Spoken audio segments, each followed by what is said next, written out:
High friends welcome to my new blog. आशा करी सबाई खूब भालो आछो। तो देखो आज के रात्रे की रान्ना होच्छे। देखो बंधुरा एखाने आछे होच्छे मेथी शाक। तो मेथी शाकटा आमी सकाल बेलाय छाड़िये रेखेछि, एखन भालो करे धुए निलाम। तो मेथी शाकटा आमी माने पुरो डाँटिगुलो निई ना, ठीक माथार दिके जे तीनटे पाता थाके सेई पातागुलो आमी ओखान थेके निये निई बेছে बेছে। तो चलो देखते थाको आज कि करछि। এইখানে আমি মেথি শাকটা বেছে নিয়ে ধুয়ে রেখে দিয়েছি। ওই মেথি শাকের উপরে আমি আটা নিয়ে নিয়েছি। এবার আমি একটু দেব কালো জিরে, নুন দিয়ে দেবো। আচ্ছা, কালো জিরে আর নুন দেওয়ার পরে আমি ঘি দিয়ে দিয়েছি। এবারে সব এগুলোকে ভালো করে মেখে নেব। সব শাকের সাথে আটাটা আস্তে আস্তে ভালো করে মেখে নেব। এখন জল দেব না, শাকটা থেকে কতটা কি জল বেরোচ্ছে আগে দেখি, তারপরে জল দেব। আটাটা মাখা আমার কমপ্লিট হয়ে গেছে।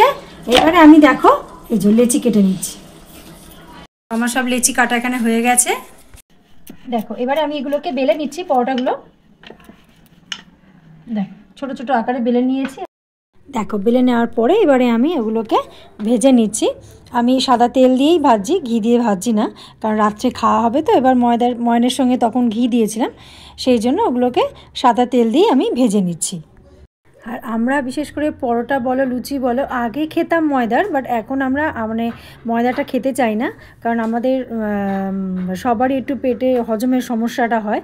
তো সেই জন্য সব এখন আটারই আমরা মানে পরোটা বলো লুচি বলো সেটা খাই। তো দেখো হয়ে গেল আমার কমপ্লিট মেথির পরোটা। তো তখন একটা একটা করে সব আমি ভেজে কমপ্লিট করে নিয়েছি। তো এবার গরম গরম সার্ভ হবে। কড়াইতে তেল দিয়ে দিচ্ছি। এখানে দেখো আলুর দমের আলুগুলো কেটে নিয়েছি, নিয়ে আমি ধুয়ে রেখে দিয়েছিলাম। তো মেথি পরোটা তো আমার কমপ্লিট হয়ে গেল। এবারে তো তার সাথে খাওয়ার একটা কিছু করতে হবে, তো তার জন্য আমি আলুর দম বানাচ্ছি। এবার তেলের মধ্যে আমি নুন দিয়ে দিলাম, হলুদ দিয়ে দিলাম। এবারে আলুগুলো এক এক করে দিয়ে নেবো, দিয়ে আলুগুলোকে ভালো করে ভেজে নেব। নুন আর হলুদটা দিলে কি হবে, মানে চট করে তেলগুলো চারিদিকে ছিটায় না।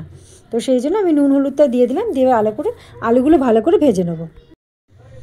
আর পরোটা বা লুচির সাথে আলুর দমটা কিন্তু বেশ খেতে লাগে। মাংসটা তো ঠিকই আছে, কিন্তু নিরামিষের মধ্যে আলুর দমটা কিন্তু বেস্ট লাগে। দেখো আলুটা ভাজতে ভাজতে আমি টমেটোগুলো দিয়ে দিয়েছিলাম। এখানে দিয়েছি জিরে গুঁড়ো, এখানে ধনে গুঁড়ো। এবার এগুলো দিয়ে আর একটু কষবো। তো এবারে এখানে আমি পেঁয়াজ রসুন বাটাটা দিয়ে দিয়েছি। এবার এটা দিয়ে আলুটা ভালো করে কষে নেবো। দেখো আলুর দমটা আমার কষানো হয়ে গেছে। এখানে আমি দিয়ে দেবো শুকনো লঙ্কা বাটা,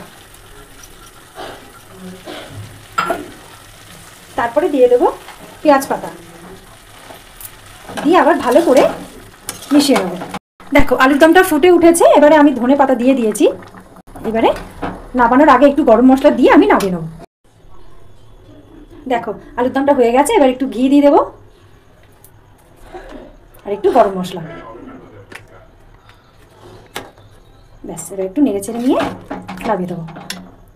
দেখো হয়ে গেল আজকে রাতের রান্না মেথি পরোটার সাথে আলুর দম। তো এইটা হচ্ছে শীতকালে একদম আমাদের বাড়িতে কম্পালসারি মেথি শাকের পরোটা হবেই হবে। আর সাথে তো মানে চিকেন খাও যাই খাও, আলুর দমটা বেশি ভালো লাগে। তো চলো আজকের মতন টাটা, বাই বাই।